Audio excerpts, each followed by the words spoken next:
Good morning and welcome back to the 120th. Today we're talking about a flash, the Neewer Z2 Pro S. Now, I could just stick it on top of a camera and go and take some photos of people, but I don't want to do that. Let's do something fun.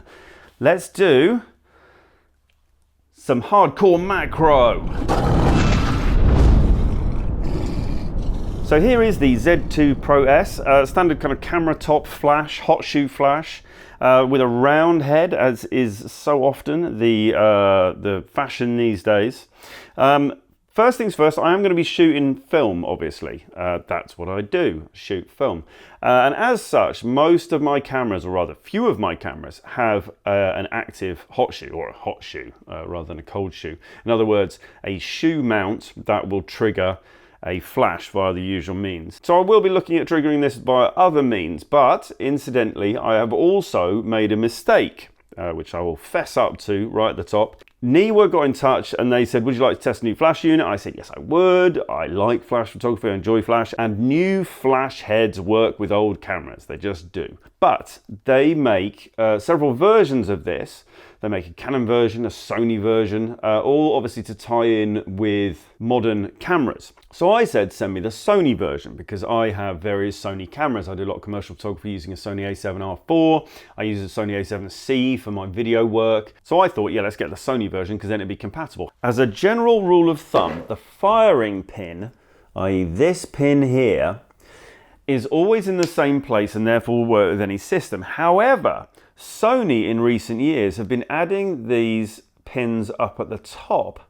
If you can see those there, I'll do some close-ups of this a bit later, which allow kind of extended automation with all of their systems. What I didn't realize, and I don't think I've come across before, is that those pins and that kind of extension to the plate stops this flash on a non-Sony camera or a trigger from sitting full into the hot shoe, and therefore that pin doesn't line up, which is pretty irritating.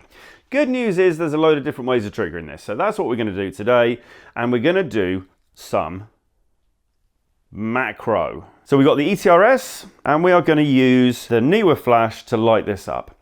As you guys will know, anybody who's done macro photography, once you get that close to a subject, the depth of field is paper thin. And the way to increase your depth of field, obviously, is to close down your aperture. We're also today going to be using a macro bellows, which will also rob us of several stops of light. Therefore, I need a lot of light on my subject in order to get a decent image in a relatively short exposure time. We could do long exposures, but we're going to start with static objects, and then we're going to move on to active objects. I'm going to go and grab some critters from the backyard, and we're going to try and get some super macro tight shots of some creepy crawlies. And as soon as we start doing that, we are not going to want long exposure time. So that's where the flash will really come into its own.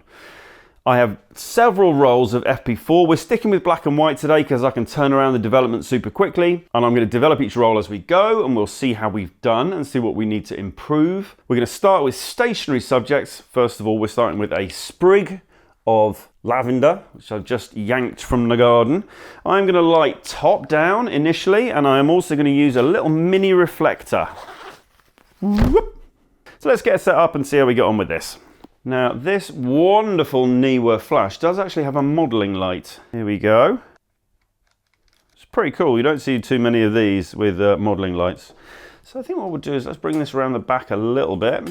All right, then first thing we need to do is sort out our triggers. So we're going to trigger, we're using very inexpensive JJC flash triggers, which we're going to plug in here. And then we are going to wrap around here a couple of times so it doesn't dangle and get in the way. We're going to switch it on. Let's give it a quick test. That works. A big question is how the hell I'm going to meter this. What I really need is a grey card. I do not have a grey card. I should have a grey card. So I'm going to have to make this up a little bit. We will meter with let's meter with a bit of white paper, I think. Spot meter on a bit of white paper. So I have adjusted it so that I'm 3 stops over. I'm metering 3 stops over, because obviously it's metering from middle grey, which should be 3 stops under. I don't fucking know. But let's do this. Here we go. Oh, I need to plug in the triggers. Here we go. Okay, so let's plug this X-Sync into here. I'm starting off doing some testing with a roll of film that's already in the camera. There's a few frames left on it. So we'll do these first, develop, and then make sure everything's working all right. And then we'll start with the FP4. Okay, ready. And for some reason that didn't fire the flash. Let's take the back off for a minute and let's see if we can get this to work. Right, back off. Oh, that fired. Did not fire. Did fire. Film back on. Let's try that again. A quarter, see what happened, or half. You piece of shit, why is it not firing? Just need to jump in and point out at this stage that that triggering issue is nothing to do with the flash or the triggers. It's entirely to do with this. This macro bellows is at least 40 years old, and I bet when I open this up, I'm going to find a load of dust inside here covering the contacts, which is giving me kind of an inconsistent flash response. So ignore that. Let's press on. And let's take it down to a quarter. I don't know what's in it in a minute. You and last shot. Alright, so that's then rolled through. Let's see what was in there. So from the few frames remaining on the roll that was in the camera, I got one single image. Other than the fact that the flash wasn't firing, everything else looks like it's working well. So a bit more testing and getting to the stage that the triggers are firing more often than they're not, and we're ready to start taking some proper pictures. Okay, here we go. FB4 is in. Let's wake up the flash. 3, 2, 1. Yeah, that sounded happy. The timing looked right. Let's get rid of the lavender. Let's go find something else from the garden. What about, let's get a little flower actually. What about one of these dead ones? Dead flower. This could be cool. Okay, here we go. Let's try this one. Quick, 3, 2, 1. You f***er. Didn't fire. There you go.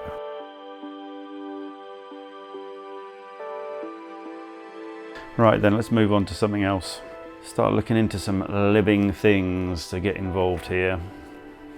Right then, best I could do, woodlouses. Now, I think I can probably get close enough to get a decent shot.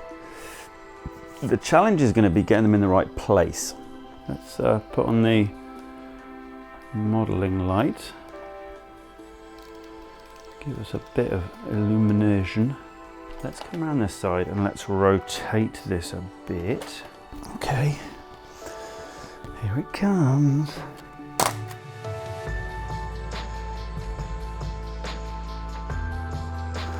He's running away. Okay.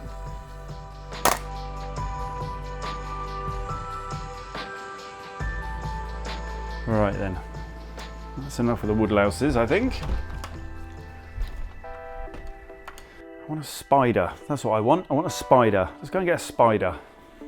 Right, I've got something exciting in the pot. It is a jumping spider. He's a little slower on the move, which is good. Let's just see if this guy will play ball. Let's test this. Okay, yeah, we're ready to rock here. Oops, and jump, and jump.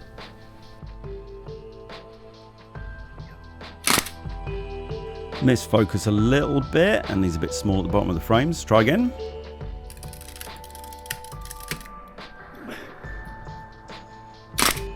Focus better, but sideways on. I want one face on. I think I got him. What are we on? 15. Let's get him back. There it is. There he is. What a cutie. Right, that's the end of the roll. Let's release this little guy.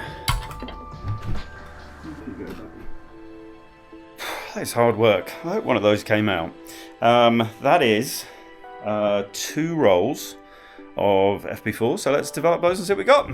Right then, they were pretty good, weren't they? But what do we think of this? So I really enjoyed using this actually. Obviously I tried it with something a little bit different I don't normally do, and so that was fun in itself.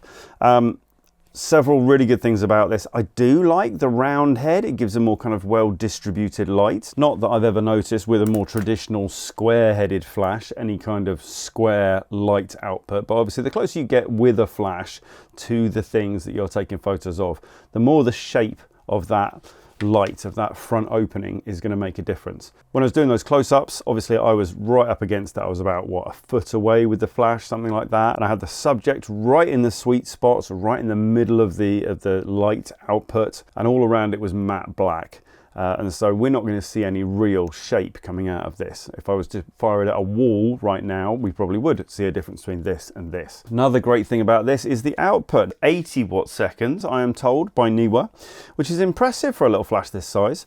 Another thing I really like is rechargeable battery, removable rechargeable battery. You can recharge it on the flash, or you can take it off and recharge it separately, so you could have multiple ones of those. Neewer publish numbers for exactly how many flash outputs you get of the various powers from a single battery charge. It's impressive enough. It's like over 500 for full power discharge, and once you get down to kind of an 1/8 and a 1/16 and lower power discharges, then you're up into the thousands. So should be plenty to do what you want, and I'm sure that you could buy spare batteries for it, so you could keep swapping them over if that's what you want to do. Impressive though, because with my older flash units I used to chomp through batteries. As discussed earlier during the video, this Sony version of this, and I don't know if it's the same for the Godox and the Fuji and the Canon and the Nikon or whatever else, but this Sony version of this flash has this little extension of the plate on the front, which on a hot shoe, which is not designed for this, prevents you from being able to seat it in a position where your firing pin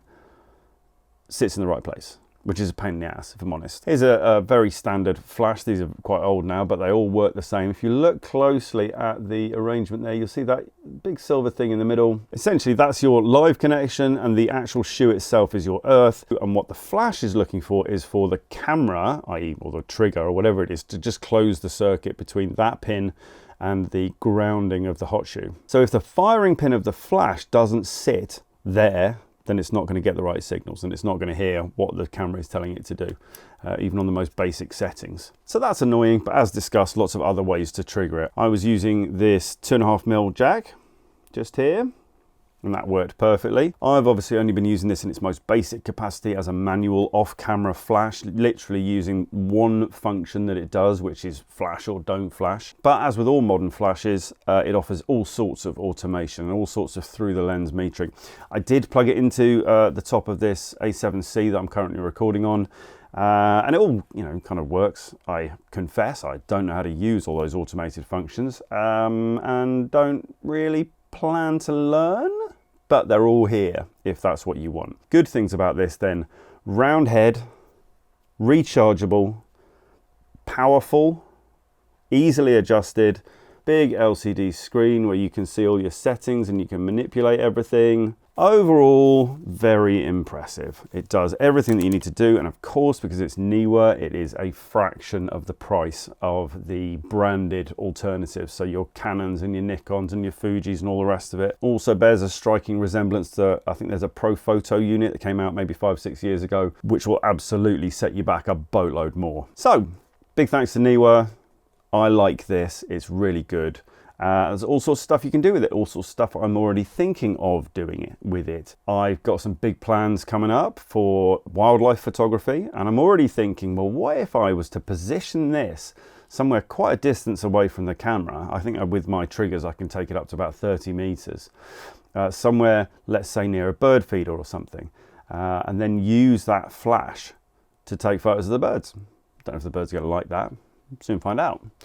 But this is the thing, the possibilities, once you have a flash that you can use and that is versatile and will do everything you want and has a little bit of power, rechargeable batteries, the possibilities are endless. If you are not currently doing any flash photography, I would recommend you look into it, and this would be a great place to start.